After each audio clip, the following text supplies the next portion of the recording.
but the PSL achieved liftoff last week in a run-soaked Rawalpindi leg. You had three of the 10 highest match aggregates in T20 history. 240 was literally par. What was it like being there to watch it? Did you sort of get tired of sixes being hit? What was it like? Yeah, I mean, I guess the issue was that it was a game coming after a game, so you didn't sort of disappear off to a different venue and see something normal and then come back again to Pindi. It was one after the other. So it actually, you were kind of like, oh, geez, dying for a sticky dog and people nudging the odd one every. No, actually, that's not true. We weren't ever dying for that. But no, it was astonishing, really, because you just had no idea what was safe, in terms of a first inning score. And Zalmi, he managed to get through the eliminator yesterday against Islamabad United. I mean, they shipped 240 plus twice. It's just remarkable. So it was quite a comeback from them to sort of to defend whatever it was yesterday. What was it? 160 or 170? Mm-hmm. No, 183 they defended yesterday, and they bowled magnificently as well. Having sort of left out their sort of their first choice bowling attack for the last game in Pindi, and the second stringers won them a lower scoring game. So they brought them all back in again, and they performed magnificently last night. So it's been bloody good, really, the whole comp. I mean, one of the differences between this and previous editions has been sort of like the some of the quality of the homegrown batting that isn't Rizwan and Baba and old stages. So you've had the left-handed Saim Ayub, got Mohammed Harris, who's obviously not new on the scene, but there are lots of sort of up-and-coming Pakistani batters are starting to make a bit of a name for themselves as well, which will only strengthen the tournament. Yeah, because I was wondering that with the Rawalpindi stretch, was there sort of like a risk of sort of underplaying how good some of the batting was? Because obviously it was flat and maybe some of the bowling was a bit limited. But some of those innings, like the Usman Khan innings, was just sensational, wasn't it?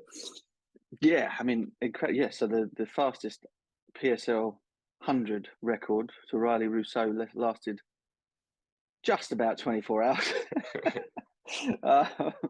Only for it to be smashed the day after. Yeah, I mean, some of the hitting has been astonishing. Yeah, but all of these things are within their own context, aren't they? But still, in order to go out there and play at that sort of tempo, and just keep hitting it out the park is a skill of its own and shouldn't be underestimated. Despite the fact that I was waving stumps around at the half time saying that they should be made to bat with one of these, I didn't mean it. It was, and in the end, and I've always said this. In the end, the bowlers kind of they're still the most important people in it, even when the scores are that big. One great over or whatever, or wicket at the right time, and suddenly, even though your figures look terrible, that intervention makes a difference in a game. So even though it seems like the bowlers have got nothing going for them at all, they're still the match winners, I suppose. Yeah, because I guess you had Abbas Afridi took that hat trick, didn't it, in one of the really high scoring games. I want to talk about Lahore Qalandars, who I guess were the standout team in the group stages, and now I guess we'll see later today whether they get to the final or not. One thing I want to talk about to begin with is this thing with Shaheen promoting himself up the order, which has now happened 3 times, I think. And it's kind of, they've won one of them, lost 2 of the others. Maybe one of them you could argue they got closer than they deserved to. So maybe in that, you can say that one's down the middle in terms of if it's worked or not. What do you make of it as a move? It seems like an odd one. I can sort of see the logic, but it's also strange in walking ahead of Raza and Wisa and stuff. The first time it happened, I agreed. Actually, they'd lost 3 or 4 wickets so quickly, and there was so much time left. Sort of beyond that sort of him going out there and having a bit of a swipe and trying to put a bit of pressure back on the opposition, and you not being that bothered if he got out wasn't a bad move. I think the next 2 times it happened, I didn't see any need for it. It was the game was a bit further on, and as you said, they've got players like Visa and Raza who are more than capable of batting for longer than 6 or 7 overs at the end of a game. So yeah, it didn't ring true to me. That, I mean, the main thing with Lahore, I think, though, is the fact that they appear to have a massive mental block if they have to chase. They won 7 out of 10 games. in the league stages, and the 3 that they lost were all chases. They then have to chase against Multan, and didn't look like getting close. And and even sort of chatting to 1 or 2 of their players, I won't name any names, around the hotel, they're kind of like they're concerned about having to chase down any total, particularly if Faka doesn't make any runs. Now, so I mean, Multan for me are even though they ended up finishing in second and perhaps didn't make quite so much a big a noise through the league stages as Lahore did, but they still look a more well-rounded, all-round team to me. They've obviously got 2 of the highest wicket takers in Ihsanullah and Abbas Afridi, and then with that sort of that middle order, which looks just terrifying, of Pollard and Tim David and Riley Rousseau, etc., to go along with a very, obviously Rizwan's having a terrific tournament, run aggregate wise as well. They just look like a fantastically well-rounded side. Osama Mir, the leg spinner as well, is also a really fine bowler and has had a terrific tournament. So you would say that particularly they're not dependent on the coin coming down one way or the other at the toss, that they'd be just equally as comfortable chasing as they would be setting. So that's Lahore's big issue. They're a stronger side than Zalmi today. Zalmi obviously having to go back to back after winning last night to get through the second eliminator today is going to be tough. Lahore are at home, but you still worry if Zalmi win the toss and happen to put runs on the board that Lahore might find a way of messing it up. Yeah, I wondered with Lahore as well. There's been quite a lot of talk in Pakistan about captaincy and the T20I captaincy and who's the best person to lead the side. And Babar's been rested for this series coming up against Afghanistan. I think Shahid Khan's going to lead. What have you made of Shaheen as a captain? Because I guess we haven't seen much of him leading before this tournament. Have you been impressed? Do you think there's stuff to work on? What do you think? No, I think he's pretty good. I mean, he's got a real sort of feel for.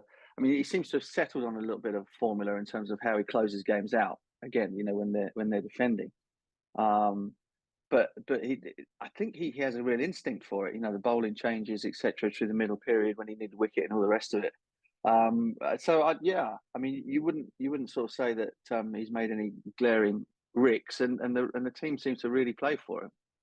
So even when he does do the glory of sending himself up at number 5 or 6 or whatever, you don't get the feeling that there's any dissenting voices from within the camp, and that's kind of part of the battle. Do the players feel as though they can express themselves and do their thing under your captaincy? Does he throw hissy fits if people bowl bad balls or misfield? No, he doesn't do any of that.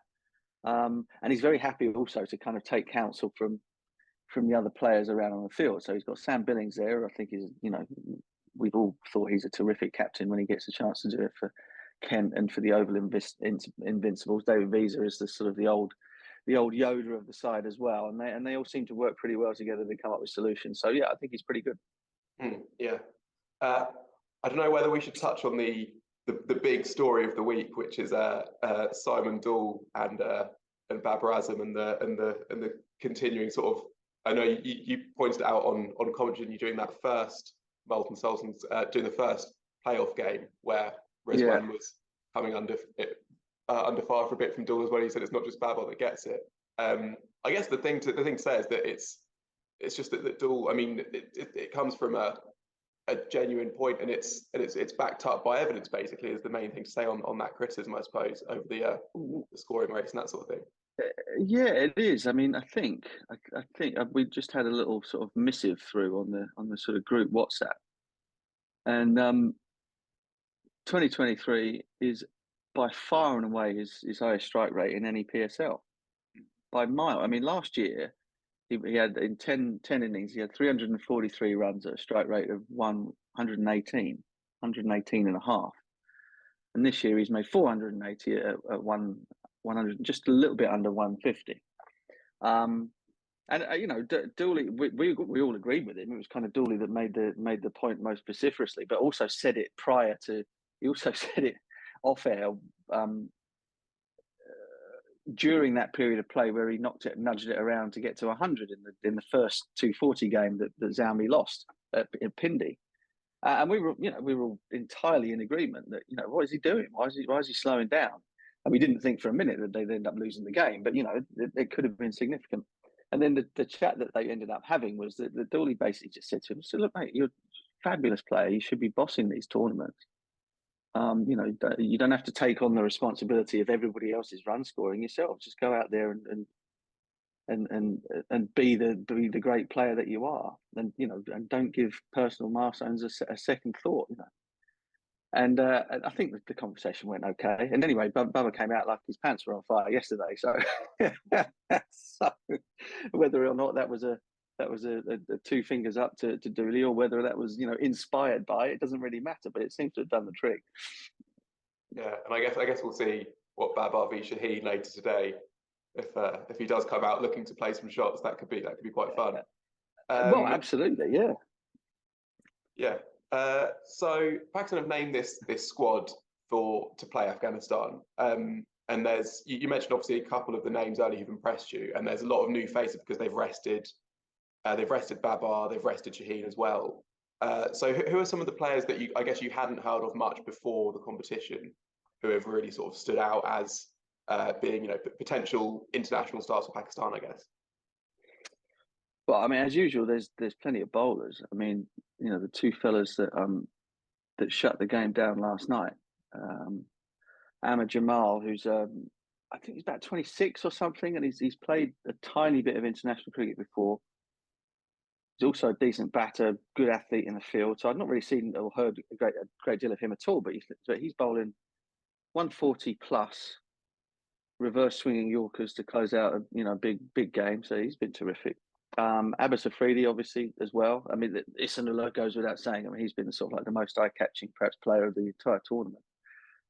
Big 6'5", bowls rockets. It's completely and utterly as naive as they come. So green. I'm not even sure what fielding positions were in the first couple of games, and now they've got him diving around in the field. He's just brilliant, and to have that sort of raw talent knocking around in the country is a wonderful thing. So yeah, lots and lots of really, really impressive guys. Lots of unorthodox bowlers as well. So like Zaman Khan, who's also been picked up in the squad with the the Malinga-esque low arm. A couple of decent leggies. And then, like I said, some of the batters who have just recently been capped to play in this Afghanistan tour, it is a really good thing, because as much as a criticism of Rizwan and Baba is valid sometimes, and sometimes goes a little bit over the top, they have sort of suffered from being the two most reliable players for a very long time, and they've needed a bit of an injection of new blood to come in and help them out. And hopefully these young guys, given enough experience over a long enough period of time, will start then to gain that sort of trust from their senior players, and the senior players can then go about scoring at rates that they need to score at, and not worrying about the deficit that's coming somewhere down the line. So, I think all in all, the tournament has done exactly what tournaments like these are supposed to do. It's got the public really interested. They've managed, getting out to places like Islamabad and Multan, away from sort of the traditional Lahore, Karachi type thing, seeing massive crowds, unearthing new talent. It's 101 T20 competition, and the whole thing's been a massive tick. Yeah, I was trying to think, some of the players you mentioned, it feels like there's a lot of death overs that just make you take notice of a player like that. So Ahmed Jamal, I think, bowled the over in the T20Is against England last year, when Moeen was on strike, and sort of it looked like it was going wrong, and then it was going right. And Abbas Afridi had that over that looked like it was going to be an absolute horror over, didn't it? When there was a couple of big full tosses, I think, and an equation that looked like it would be completely out of the question was suddenly very achievable, and then all of a sudden he comes back and starts taking wickets again.